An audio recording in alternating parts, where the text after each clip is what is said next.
Hoy convoco a que construyamos el segundo piso de la transformación.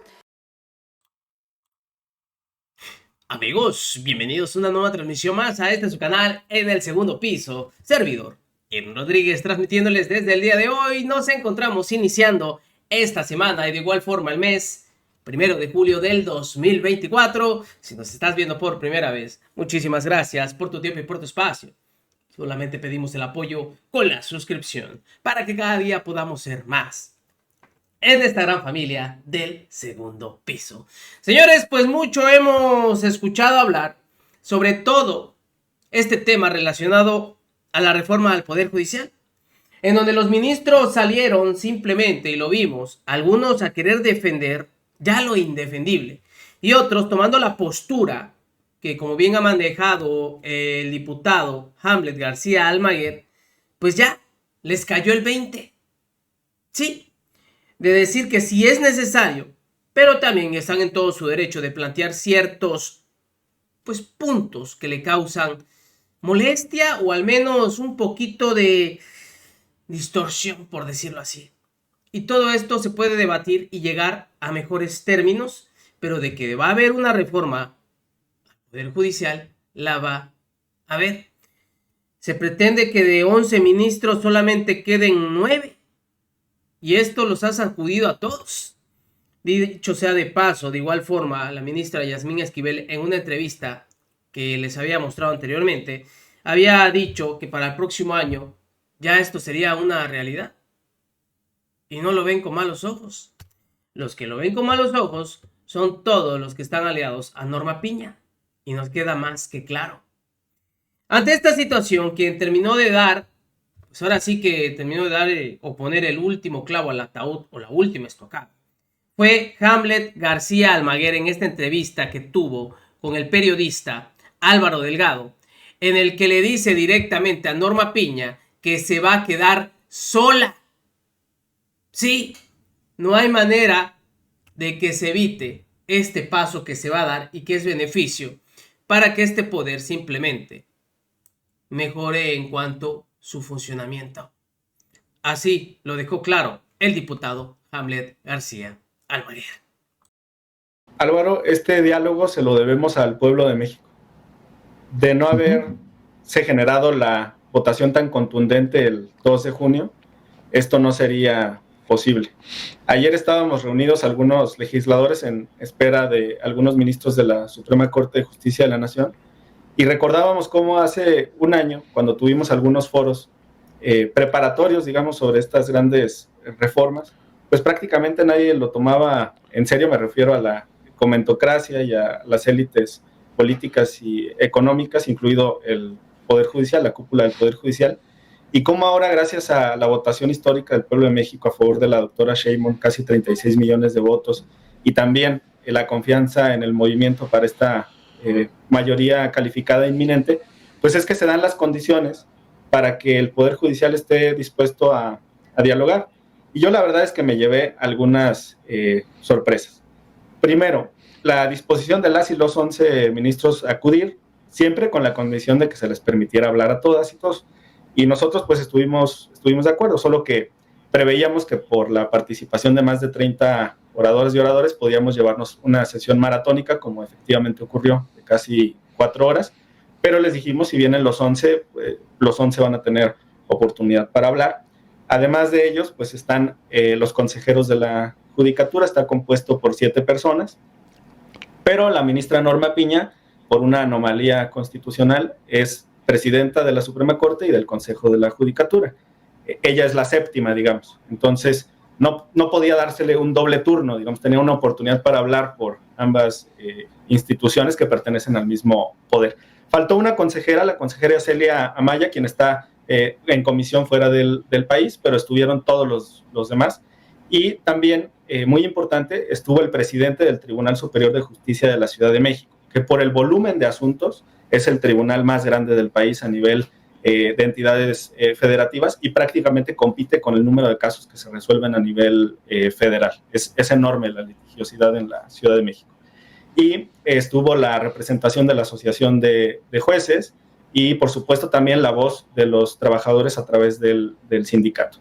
Este diálogo entonces es gracias al pueblo de México. Y me llevé algunas sorpresas, te decía, porque advierto que ya existen 3 bloques en la Suprema Corte de Justicia de la Nación. Antes teníamos prácticamente una mayoría calificada que estaba en contra de la elección de jueces, magistrados y ministros, y una pequeña minoría a favor de la democracia y de esta elección directa por el pueblo de México. Esto ya cambió. Ayer, por ejemplo, el ministro Pardo Rebolledo reconoció 2 cosas. Primero, que él forma parte de un poder constituido, ejecutivo, legislativo y judicial, y que encima de esos poderes constituidos está el poder constituyente permanente, ese que ustedes, con su voto, ayudaron a conformar el 2 de junio. Nos convirtieron de un simple parlamento a un poder constituyente, un poder reformador de la Constitución. Esa mayoría calificada en el Senado, en la Cámara Federal y en las legislaturas de los estados, donde todavía hay ajustes y están intentando robarnos algunas diputaciones a nivel local, pero sin duda se va a lograr. Entonces el ministro Pardo dice, yo voy a acatar lo que diga el poder constituyente. Y eso es lo que debería hacer cualquier constitucionalista, porque entiende la dimensión de la expresión del pueblo de México. En eso se traducen los millones de votos que todas y todos ustedes depositaron el 2 de junio, y muchas gracias. Sobre este punto, el ministro Pardo, frente a la inminencia de la reforma judicial, dice, ojalá se realice de manera gradual. Y entonces hace una división entre los jueces actuales y los jueces que están por designar, que usualmente se generan pues por 3 supuestos, porque sean destituidos o renuncien, por muerte, por ejemplo, y también por jubilación. Son los casos por los que normalmente se tendría que renovar la judicatura. Y en este mismo sentido hablaron otras ministras y ministros de la Suprema Corte. Incluso en los últimos segundos el ministro Luis María Aguilar deslizó esa frase también. La ministra Yasmín Esquivel mencionó algo en torno a esto, y algunos de los consejeros de la judicatura. Entonces vemos cómo se va achicando la postura de Norma Piña y otros cuantos ministros que niegan la realidad, que niegan lo que ocurrió el 2 de junio y que no están dispuestos a aceptar la voluntad ciudadana expresada en las urnas. Particularmente el ministro Alberto Gelasio Pérez Dayán ayer mañosamente intentó refutar la existencia de esta mayoría calificada y realizó una interpretación distorsionando el texto de la Constitución cuando dice: nuestra Carta Magna establece que ninguna fuerza política puede tener más de 300 diputados, lo que significa que para reformar la Constitución necesitas un acuerdo con la oposición. Falso. Lo que dice la Constitución es que ningún partido político en lo individual puede tener más de 300 y que ningún partido político en lo individual puede tener más de 8 puntos de sobrerepresentación. Pero en ningún lado se establece que una coalición parlamentaria, en este caso Morena más PT más Verde, no pueda lograr una mayoría calificada y pasar una reforma sin la oposición. Álvaro. Sí, a mí también me llamó la atención eso. La posición del ministro Pérez Dayán es, digamos que muy congruente con lo que lo que está diciendo la oposición, y no solamente la oposición partidaria, sino la oposición intelectual, la oposición mediática, la oposición de la derecha en su conjunto. Una interpretación muy torcida de la Constitución en la que quieren, bajo todas las maneras posibles, evitar efectivamente la mayoría calificada, no solamente en la Cámara de Diputados, sino en el Senado. Pero, final de cuentas, si uno se atiene a lo que expresamente dice la Constitución, pues el ministro en realidad está haciendo trampa. Correcto, ministro tramposo, mañoso además. Mira, aquí la situación político. Es que existe un discurso, sí, politiquero, existe un opositor, sí, existe una identidad entre el argumento que yo le escuché en la representación de Morena en el INE al legislador del PAN sentado ahí en la mesa y lo que dijo el ministro Alberto Gelasio Pérez Dayán. Y eso me lleva a recordar lo que hacía en estos foros el ex canciller Castañeda cuando decía, bueno, yo no le doy consejos a la oposición, pero vayan con campaña negra, vayan con campaña negativa. Ahora siento que un ministro de la Corte se prestó, aprovechando este foro, para intentar darle una plataforma al argumento de la oposición y decirles, vayan en contra de la mayoría calificada, porque para ellos desactivar la mayoría calificada ya implica quitarse de encima la preocupación. Hay otros que ya lo ven inminente y entonces ahí es donde empiezan a ofrecer este tipo de soluciones o propuestas. Pero ese es un bloque, Hamlet García Almaguer. ¿Qué otro bloque tú adviertes que de los tres que tú señalas? Pues el que está totalmente en contra, donde puedes incluir a la ministra Norma Piña, a Alberto Gelacio Pérez Dayán, a la ministra Ríos Farjat, quien intenta incluso, con un argumento también muy político, sacar del foco de la discusión al Poder Judicial e incrustarlo en otras autoridades. Le repartió ahí a todo el mundo. Habló de los municipios, habló de los gobernadores, habló de las barras, habló de los jóvenes abogados a los que quiere mandar a apoyar a la ciudadanía marginada. Un verdadero líder acompaña, lleva, motiva, pero ella dice, no, que vayan los jóvenes y asesoren a las personas que tienen necesidad. ¿Por qué no ella da el ejemplo? Como sí lo hace la ministra Lenia Batres, con símbolos que son poderosos, con la atención directa a la ciudadanía. Pero mira, la ministra Ríos Farjat dice, hay una promesa que el presidente de la República no cumplió.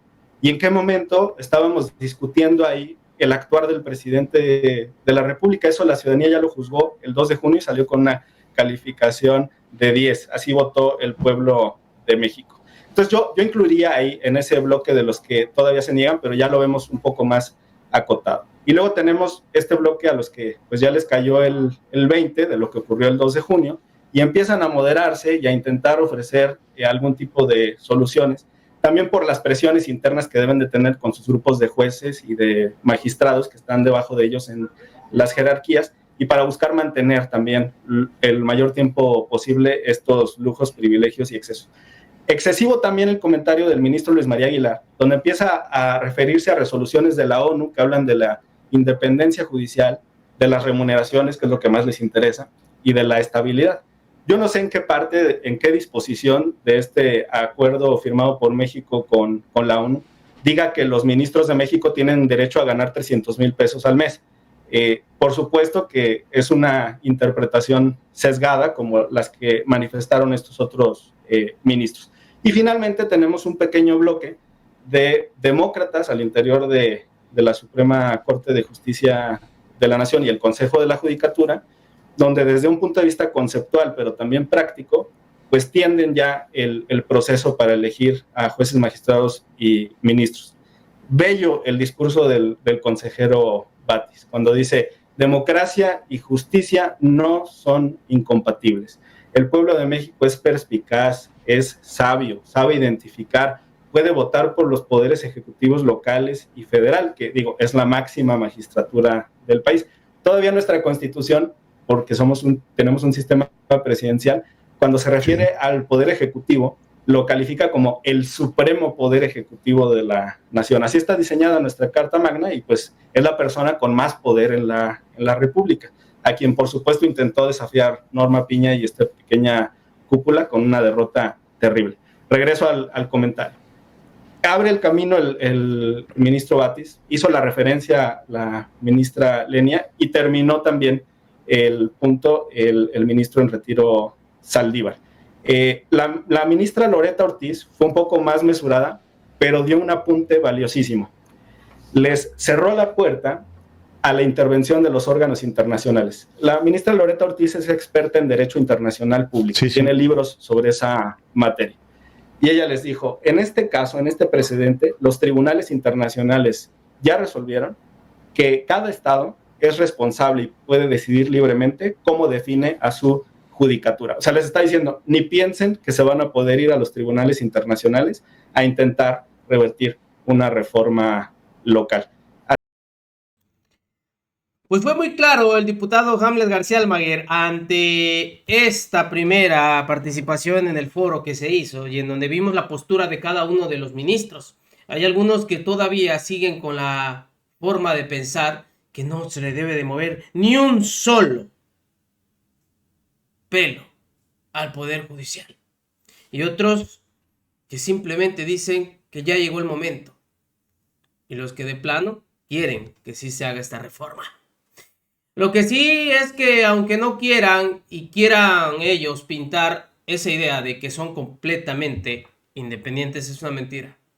Sabemos que no es así. Y lo han demostrado ciertos ministros. Nos vemos, señores, que sigan pasando un excelente día. Servidor Rodríguez transmitiéndoles desde su canal. Recuerden, vamos a fomentar la cuarta transformación porque ya estamos en el segundo piso. Nos vemos. Hasta la próxima.